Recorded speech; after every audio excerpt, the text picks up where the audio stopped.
চশমা museum, a house of world class, জলট্যাক মোড়, বহরমপুর মডার্ন হোটেলের সামনে। বহরমপুর থানার অন্তর্গত কাটু আজিমগঞ্জ রেল শাখায় ঘটে গেল ভয়াবহ দুর্ঘটনা। শুক্রবার সকাল ঠিক 7টা নাগাদ প্রত্যক্ষদর্শীরা জানাচ্ছেন, একটি বেসরকারি স্কুলের 10 জন পড়ুয়াকে নিয়ে একটি টাটা সুমো গাড়ি যখন গোবিন্দপুর লেভেল ক্রসিং হচ্ছিল, ঠিক তখনই ডাউন লাইনে তীব্র গতিতে ছুটে আসে Nimtita Katwa passenger local train. জানা যায়, গেটম্যানের গাফিলতির কারণে ট্রেনটি সজোরে ধাক্কা মারে স্কুল ভ্যানটিকে।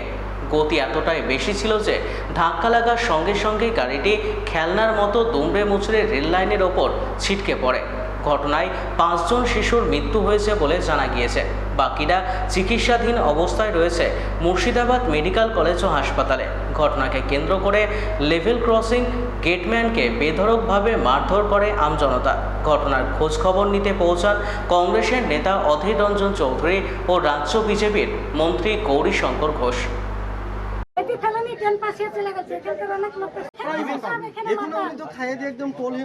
এখনো তো শুয়ে আছে, ঠিক মতো দাঁড়াতে পারছে না। मतलब जरूरी जो पहल करना चाहिए वो करेंगे रेल की दफ्तर से, ये मैं इनको एश्योर कर रहा है। ডিপার্টমেন্টে যে কাজ করে এখানে সে গাঁজাখোর মদ করছে, সে ইউনিফর্ম নেই। গোবিন্দপুর রেল গেট, ওখানে একটা ট্রেন পাস হয়। ট্রেন পাস হওয়ার পরে গেটম্যান গেটটা তুলে দেয়। যখন গেটটা তুলে টাটা সুমোটা আগিয়ে যায়, তারপরে দ্বিতীয় একটা ট্রেন এসে ওকে আঘাত করে, দিয়ে ওখানে অ্যাক্সিডেন্ট হয়ে সব পড়ে থাকে। তারপরে ওখানে বাসিন্দা বা ওখানকার স্থানীয় যারা লোকাল লোক আছে তারা উঠিয়ে নিয়ে এসে হসপিটালে অ্যাডমিট করে। আপাতত এখন মানে শুনলাম যে 3 জন খুব সিরিয়াস আছে, তো মারার কথা এখনো শুনিনি। তো আমার বাড়ি ওখানে না, আমার বাড়ি চাঁদপাড়া মোড়। আপনার কে হয় যে অসুস্থ? ওটা আমার দাদা হচ্ছে, যে গাড়ি চালায়, ড্রাইভার। হ্যাঁ, এখানে হাসপাতালে কি চিকিৎসা হচ্ছে? এখানে তো এখন তো লিসে ব্লাড ঝরছে, বলছে দাঁড়ান কমুক তারপর দেখবা। আগে 3 নম্বর যাও, টিকিট নিয়ে এসো। টিকিট নিয়ে আসার পরে এখানে যাবা, জেরক্স করে জমা দেবা, তারপরে হবে। আর এখানে গেটম্যানরা বলতে গেলে গেটম্যানরা আগে বলছে যে কী আছে, আগে ওদেরকে কৈফিয়ত দিতে হবে, তারপর ঢুকতে হবে। তাহলে ওদেরকে আগে একটা করে লাইন দিয়ে লোক দাঁড়িয়ে বলতে হবে যে হ্যাঁ আমার এই হচ্ছে, তারপরে ওরা বলবে। কি চাইছেন? আমি চাইছি যাতে চিকিৎসাটা, এই অ্যাক্সিডেন্ট এমার্জেন্সি যেগুলো আসছে এগুলো যাতে তাড়াতাড়ি মানে খুব দ্রুত কাজ হয় বা চিকিৎসা হয়। সম্পূর্ণভাবে এটা হচ্ছে এই রেলের যে কর্মচারী তার গাফিলতি। এখানকার যে গেটম্যান সে হচ্ছে মূল অপরাধী। সে নিজে একটা চুল্লুখোর, ঠিক আছে, চুল্লু খেয়ে থাকে। এখানটায় সে কিছু সতর্কতা অবলম্বন না করে সে রেল গেটটা খুলে দিয়েছে। রেল গেট খুলে দেওয়া মানে এটা লেভেল ক্রসিং, এটা যদিও ম্যান লেভেল ক্রসিং, এখানে কর্মচারী আছে। সে রেল গেটটা খুলে দিয়েছে, কর্তব্য তা পালন করেনি। আর ততক্ষণে বাচ্চাদের নিয়ে, স্কুলের বাচ্চাদের নিয়ে যাচ্ছে গাড়ি। এই ভয়াবহ ঘটনা ঘটলো। আমরা দেখছি ভারতবর্ষে হাইড্রোজেন ট্রেন চলছে, বুলেট ট্রেন চলছে, অনেক গল্প হচ্ছে, কিন্তু বরাবর আমরা যে দাবিটা করে আসছি, আমি নিজে একজন রেলের প্রতিমন্ত্রী ছিলাম আগে, বরাবর আমরা যেটা করার চেষ্টা করেছি সেটা যে বেসিক মৌলিক যে সমস্যা যেখানে হয়, সেই বেসিক পরিকাঠামোটাকে গড়ে তুলতে হবে। এই বেসিক পরিকাঠামো গড়ে তুলতে না পারার কারণে আজকে এই অবস্থা। কেন এখানটায় কর্মচারী তুলে দিল? তাহলে কি সে ট্রেন্ড নয়? তাহলে কি সে জানে না? না তাকে কি কোনো ক্যাজুয়াল ডাকা হয়েছে? না তাকে কি আউটসোর্সিং করা হয়েছে, কোথাও থেকে নিয়ে আসা হয়েছে ভাড়া করে? সে কি রেলের কাজকর্ম সম্পর্কে প্রকৃত অর্থে সে শিক্ষিত? এতগুলো প্রশ্ন আসবে।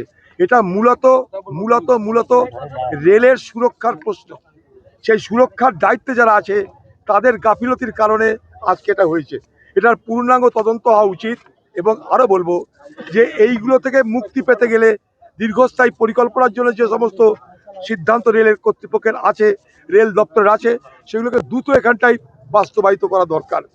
নালে এই শুধুমাত্র একটা ব্যক্তির জন্য এতগুলো বাচ্চার প্রাণ গেল, কেউ মৃত্যুর সঙ্গে পাঞ্জা লড়ছে। কেন এত বড় ক্ষতি হলো, এতগুলো বাচ্চার প্রাণ গেল, এটা এই এলাকার মানুষের কাছে অত্যন্ত বড় প্রশ্ন। তাই স্বাভাবিকভাবেই তারা দাবি করছে রেলের অফিসার আসুক, তাদের সঙ্গে কথা বলবে। আমি এর মধ্যে রেল দপ্তরের যিনি মন্ত্রী আছে তার সঙ্গে কথা বলেছি, তিনিও বলেছেন আমরা যা করার করছি। এতটুকু পর্যন্ত জানি। আমি রেলের মন্ত্রী অশ্বিনী কুমার সাহেবের সাথে কথা বলেছি, এখনও বললাম, কারণ আমি যখন দায়িত্বে ছিলাম তার সঙ্গে চেনা জানা ছিল। অবশ্যই আন্ডারপাস করা দরকার। একমাত্র আন্ডারপাস করতে জমি দরকার, কিংবা আরবি করতে গেলে সেখানটাও রেলের তৎপরতা দরকার। আন্ডারপাস এখানে হয়নি, লাইট হয়েছে, আন্ডারপাস অনেক জায়গায় হয়েছে, এখানে হয়নি। এটা রেলের পরিকাঠামোর অভাব, রেলের পরিকাঠামো দুর্বল, তাই এই ঘটনা। রেলমন্ত্রী আমাকে বলছেন যে আমি সব ব্যবস্থা করব যা যা করার রেলের পক্ষ থেকে, এবং আমাদের অফিসারকেও আমি পাঠাচ্ছি। আপনি একটু ওখানটায় মানুষকে শান্ত হয়ে থাকতে বলুন। আমাদের তরফ থেকে আমরা যা যা করার করছি, আমরা পুলিশ পাঠিয়েছি, অলরেডি অ্যারেস্ট হয়েছে। বলছে যে গেটম্যান ছিল, রেলের মন্ত্রী বললো গেটম্যানকে আমরা অ্যারেস্ট করেছি, বাকি যা করার আমরা করব। আপনারা মানুষকে ওখানকার বলুন যে আমরা ব্যবস্থা নিচ্ছি। ঘটনাটি ঘটেছে 6:40 নাগাদ। তখন একটা আপনার কাটোয়াগামী ট্রেন আসছিল, আর একটা খাগড়াগামী, যেটা আজিমগঞ্জ যেদিকে যায়, নবদ্বীপ ধাম যেটা বলা হয়।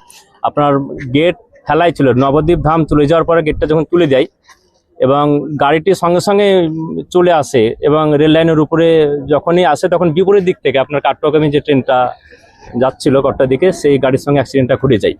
আসল ব্যাপার এখানে সমস্যাটা হয়েছে সবচেয়ে আপনার গেটম্যানের যে গাফিলতি। উনি যদি সতর্ক থাকতেন বা আগে থেকে ইনফরমেশন পেয়েছিলেন কিনা উনি জানেন। এবং অনেকে এর আগে অনেক 2-3 বার, শুধু আজকে বলে না, 2-3 বার জানানো হয়েছিল উনি নাকি ড্রিঙ্কার, মানে এরকম। যারা স্থানীয় যারা জানে তারা এখন তদন্ত করলে পুরো বিষয়টি জানা যাবে কি হয়েছে আদৌ। কিন্তু লোকজনের কথাবার্তা শুনে বোঝা যাচ্ছে তিনি ড্রিঙ্ক করেছিলেন। কষ্ট তো হচ্ছে আমাদের গ্রাম এলাকা পারিপার্শ্বিক যারা আছে, অন্যান্য আরো 5-10টা গ্রাম, সকলে তো এসেছিলেন। বাচ্চা দেখুন, স্কুলের স্টুডেন্ট, তো মায়া লাগছে দেখে। আমার পাশের বাড়ি 2জন আছে, ওখানে দেখা যায় না। যখন আসলাম আমি মারা স্পট ডেথ, এখানে 2জন স্টুডেন্ট সঙ্গে সঙ্গে, আর একজন গ্রামের লোক ছিল, 3জন স্পট ডেথ। এখন আবার শুনতে পেলাম 2জন মারা গেছেন, তাহলে 5জন, টোটালে 6জন মারা গেছেন। এখন আইসিইউ বা অন্যান্য নার্সিংহোমে আছে, তাদের অবস্থা খুব একটা ভালো না, আশঙ্কাজনক। আমার নাম নাজির হোসেন।